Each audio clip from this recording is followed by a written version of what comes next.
Before you get into the real estate market, get clarity, perspective, and the information you need. I've been listening to you, and I love your show. Right here with broker owner Dan Gemus, host of the Dan Gemus Real Estate Show.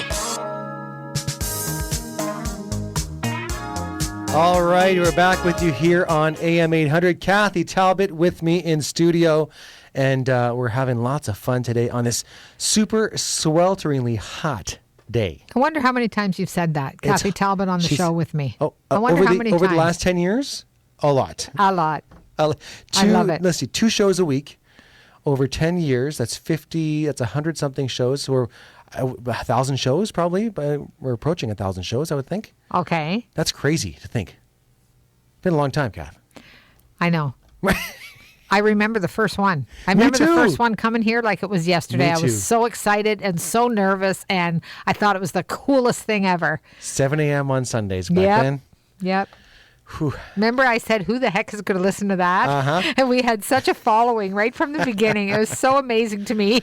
Oh, my goodness. Well, someone else who's been with us since pretty much the beginning, our good friend Chris Gibb on the phone with us. Hey, Chris, how are you? I'm fantastic. How are the two of you doing this fine day? You know what? We're having so much fun, and what do? It's so many things happening, right? But and you know what? You just made me think back to those 7 a.m. shows. Yes. Could you imagine? Those were fun on a Sunday morning. 7 a.m. Sunday morning and 7 p.m. on Tuesday nights. So I much prefer the Saturday and Sunday middle of the day here. So it's I'm glad AM800 recognized that you and Kathy didn't need to get up that early or stay up that late. You know what I liked about it, Chris? I liked that when I drove into the city from the Berg, there was no traffic. I had the entire city to myself on Sunday morning at 7 a.m. It was awesome. That's true. The only people driving at 7 a.m. are people going into AM800 or people coming home from the bar. Oh, my God. Hey, now listen, if we have our show back on early mornings, Chris, on weekends, would we save on car insurance? Good insurance? question. No. No one ever saves on car insurance. All right, you're right. Goes up and up and up and up. Hey, listen, before we get to your topic today, I have to tell you, because we had you on a couple of weeks ago. You were talking about auto theft numbers and how, these cars are being stolen, plopped into containers and sent overseas. Since our last conversation, I know of a situation where 2 people were at it was either a hockey or a baseball tournament in the GTA over the last couple of weeks. Mm-hmm. And literally they both had F-150s, woke up in the morning, and the trucks were gone. And apparently, after looking at reviews online, it was found that this hotel specific that they were at had a huge issue with vehicles in this GTA hotel being taken away, and they were gone. And the police basically did nothing much about it because, quite frankly, by the time they find out, they're already at port, and that's a federal issue. So, well, it's so funny you mentioned that. I don't want to try and one-up you on stories, but I have one similar. Recently, I had a client. The same thing was up in the GTA. I want to say it was Brampton. It was somewhere near the 401. He spent the night in a hotel. Yes, and his F-150 got stolen. And he goes through the whole process of having a car theft, which is tragic enough. Then he got a ticket from a red light camera on the night that the pickup was stolen because the people who stole it went to a red light. So he had to, not only did he have to replace his truck, he had to pay a ticket. He had to pay the ticket and then try and recoup the money back. Stop. Oh my God. That one ups Dan's story. Sorry, Dan. I didn't want to do that, but you made me think of that story, Dan. And it's an Amherstburg guy. I'm not going to give his name, but he was. We talk about it every time we see each other. That's funny. Well, it's not funny, but it's funny. It's funny, not funny. Yes. Wow. Yeah. And this truck that was stolen, one of the ones that I was talking about, was almost brand new. It was a couple months old. Yep. A couple months old. Yep. It's an epidemic, and like I said, last year, 2022 was $1 billion worth of car thefts in Canada. 2023, $1.5 billion. Wow. So it's the numbers are absolutely staggering. Incredible. Yep. Well, there you go.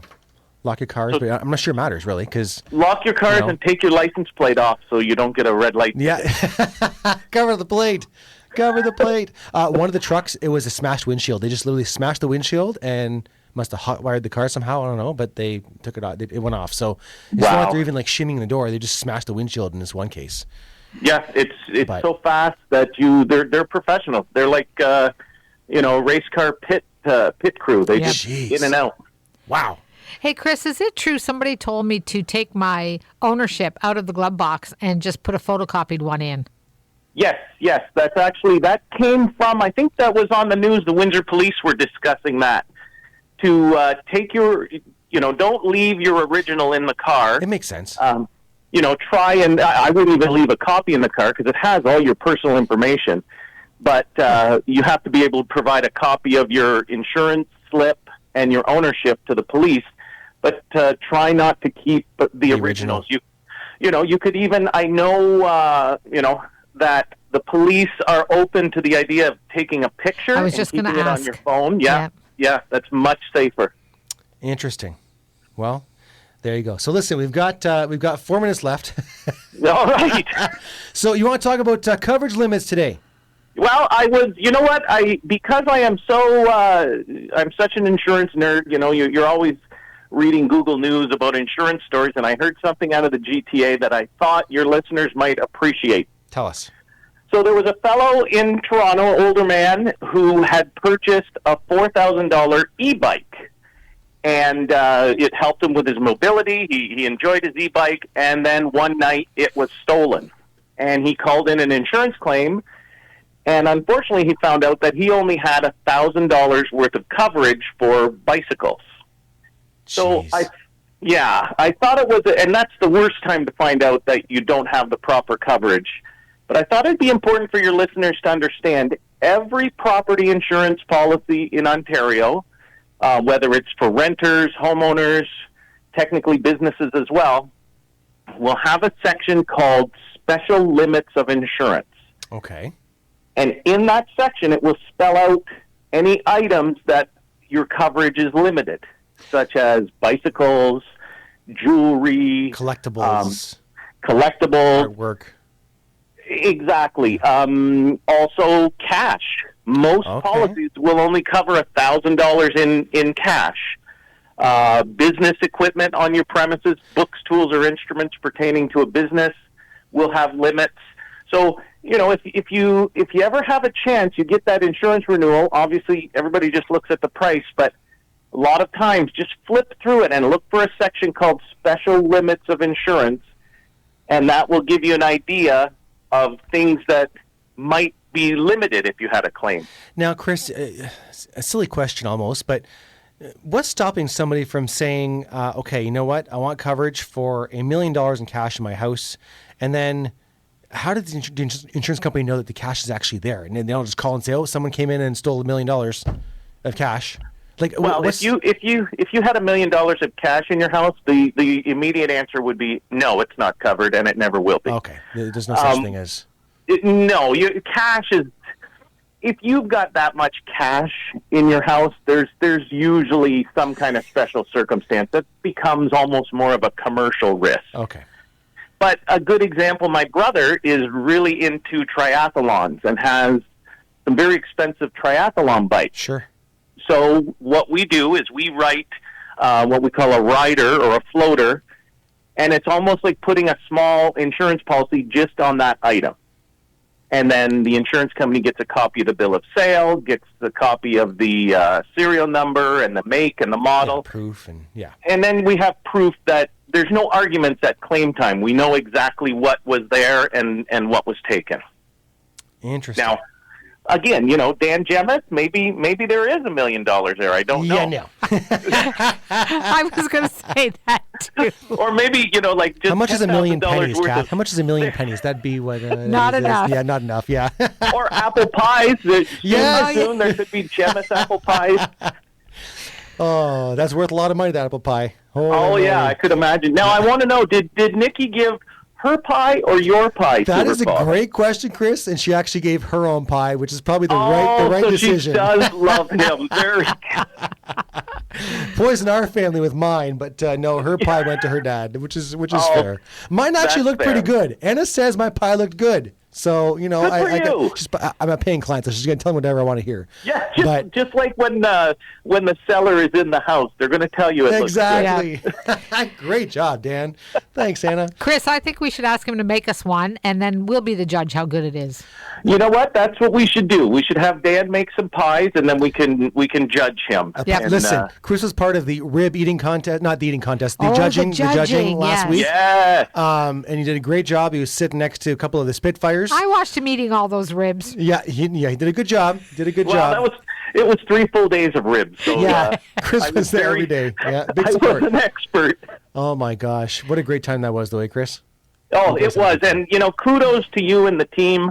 That went off without a hitch for something I shouldn't say brand new, but the location was definitely brand new, and everyone was wondering how you and your team were going to pull it off, and I have to give you guys credit. It was fantastic. Well, it was great seeing you out there and so many people in the community. The best part about doing those events is seeing everybody. Yes. And chatting, catching up with folks you haven't seen in years, and it was a good time. So I'm so glad you came out. That's what I love about downtown Amherstburg. It's almost like a family reunion or a high school reunion. You see everybody that you haven't seen for a long time. It's such a fantastic place. Now, I have to say, Chris, I don't remember who you voted for, but the winners, because a lot of people asking who won the judging for that Rib Fest, and Ribs Royale won. I think it was best ribs, and then ribs, Dinosaur won the best sauce. I believe those were the two I voted for. There you go. So I know my ribs. They were all delicious. They were awesome. There you go. But the cornbread was better than everything. You know what? Cornbread was to die for. That's the one thing I didn't try was the cornbread. Oh, my God. There was so much food. Like 4 days of just eating breakfast, lunch, and dinner at the Rib Fest. It was a lot. But there was, you know what? I love the different options too. And the bloomin' onion, you can't go wrong with that. And everybody was walking by with that darn pile of onions. You know what else I found interesting? I was talking to the fellow who's opening that new restaurant in Amherstburg, that Freight Street Food. Yeah. And he was doing fish tacos. And he said he was busier than he ever thought because not everybody wanted to eat ribs. Exactly. So he was going crazy with fish tacos. Yep. Vegetarian options as well. Yep. And there was something for everybody, which was the key, right? Exactly. Well, Chris Gibb, listen, you're the best. Thank you for coming on with us. Lock your car doors. And we'll talk to you again in a couple weeks. You got it, Dan and Kathy. Have a great afternoon and all the best. Thank you. That's Chris Gibb with Gibb Insurance Brokers, always giving some great advice there with regards to home and auto insurance. Reach out to his team. Just Google Gibb Insurance Brokers, and they service all of Windsor and Essex County. They're happy to help every single time. Okay, lots more to come. We're going to come back, and we're going to give away the gift card, Kath. What do you say? The Richmond Popcorn gift card. Let's do caller number. What is it, Kath? What? This is radio. They can't see you. 6. My lucky number. She's holding her hands up. Caller number 6, 519-792-2559. 519-792 CKLW. Caller number 6 gets the gift card for the Richmond Popcorn Company. Lots more to come right here on the Dan Gemus Real Estate Show.